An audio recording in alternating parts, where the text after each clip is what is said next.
par hasard, au cours d'un examen médical juste comme ça, de contrôle ou juste pour voir, j'ai appris que j'avais le cancer, un cancer du sein métastatique d'emblée. La tumeur, que je n'ai pas sentie moi-même, faisait 7 cm de... Donc c'est un truc énorme, c'est pas un petit truc de quelques millimètres. Et je me suis dit, voilà, je vais mourir. C'est la première chose à laquelle j'ai pensé, je vais mourir.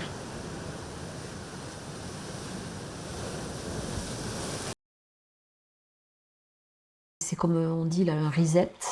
Je sais pas si c'est ça, hein, ça part à zéro. Je repars de zéro, mais dans quoi? Là aujourd'hui j'ai 64 ans et je me définis pas mal par le fait d'avoir été infirmière toute ma carrière professionnelle. Un jour j'avais rendez-vous avec un oncologue et toujours en regardant son ordinateur, pas face à moi, et il me répond un cancer du sein métastatique, c'est 18 mois de survie.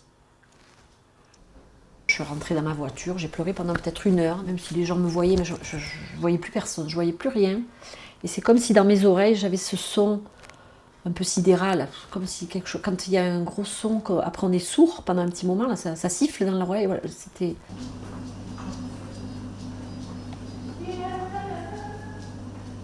Donc je suis passée du côté patiente, bon, je ne suis pas patiente du tout, j'ai découvert ça. Quand même, cette maladie, le cancer, nous projette, dès l'annonce, nous projette dans une machine à laver, on appelle ça, enfin à laver, je ne sais pas si ça lave, mais c'est des rendez-vous, des rendez-vous, des rendez-vous, des soins.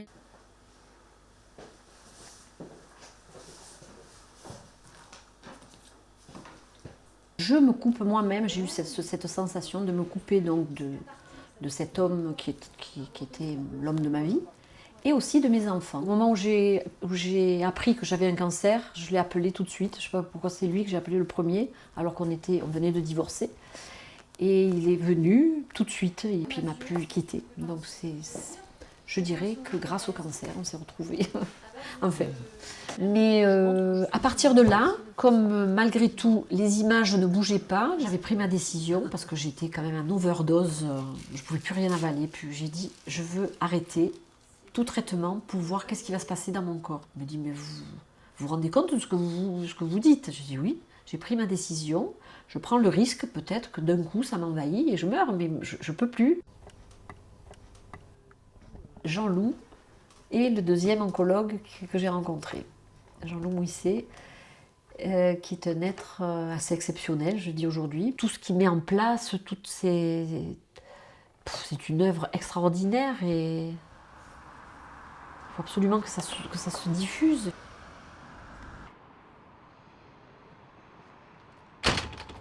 J'ai créé l'association parce que j'ai posé ce constat que le cancer, c'est pas qu'une maladie.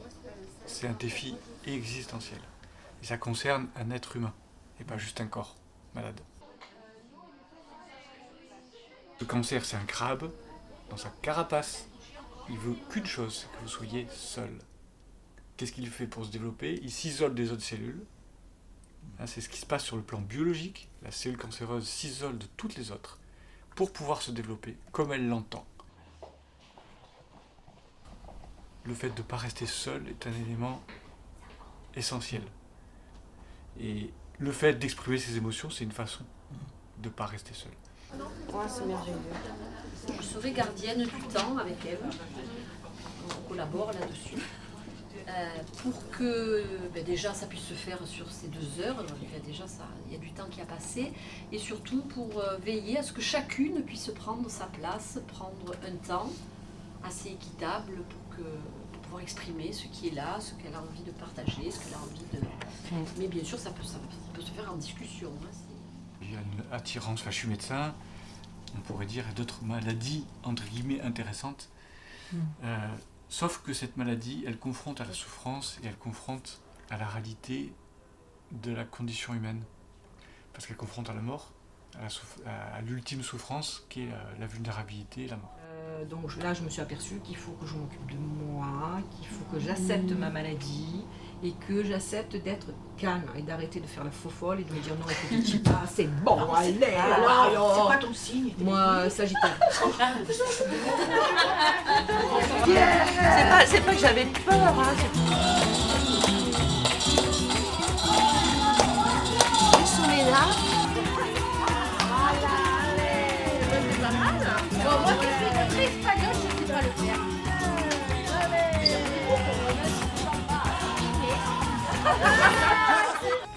Et c'est beau de voir qu'on accompagne quelqu'un et qu'on voit évoluer une âme en conscience vers une plus grande conscience.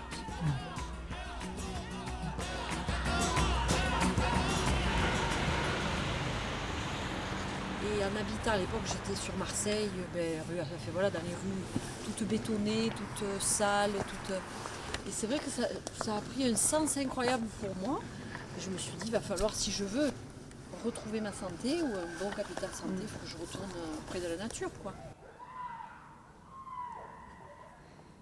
À Brasse, voilà, dans les arbres, loin de la pollution citadine en tout cas. Moi j'habite à Brasse. Ah, mais j'ai dit moi aussi j'habite à Brasse, c'est bien. Et en fait on s'est aperçu qu'on avait la même adresse voisine. T'es côte à côte. Donc c'est vrai que c'est quand même rigolo de se retrouver au centre ressources et se rendre compte qu'on est voisines. Donc c'est bien, maintenant on a nos petits cafés échanges à la maison. Petit café rencontre à Brasse. Voilà.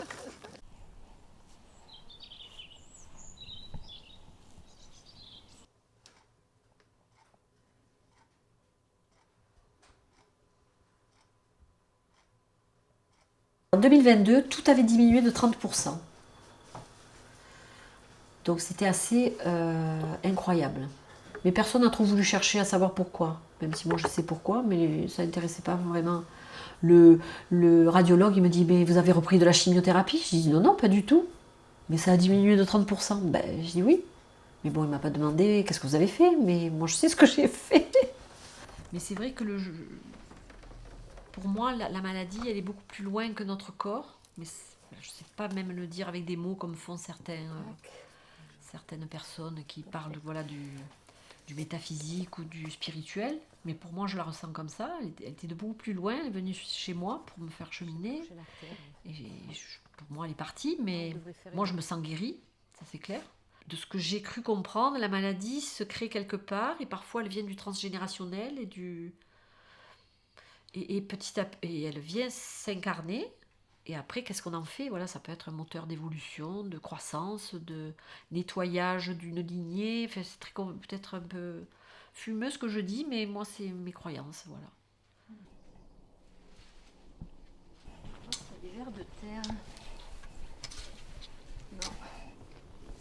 Tant qu'on est dans le combat, on est dans la violence et on n'arrive à rien. C'est un peu comme la guerre et la paix. Hein. Bon. On aimerait que le monde soit toujours en paix. Malheureusement, c'est pas ce qui se passe. Donc tant qu'on est en guerre, ben, il y aura des morts, il y aura des destructions, c'est pas la bonne, pour moi, c'est pas la bonne prise de conscience en tout cas. Quand je me sens down, comme on dit pas très bien, ben je viens et il est doux, il est d'une douceur terrible.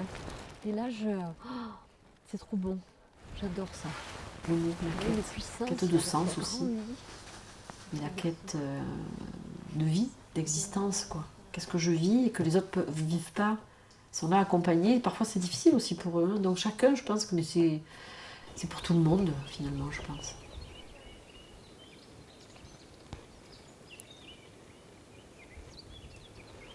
Le cancer est une épreuve qui fait grandir.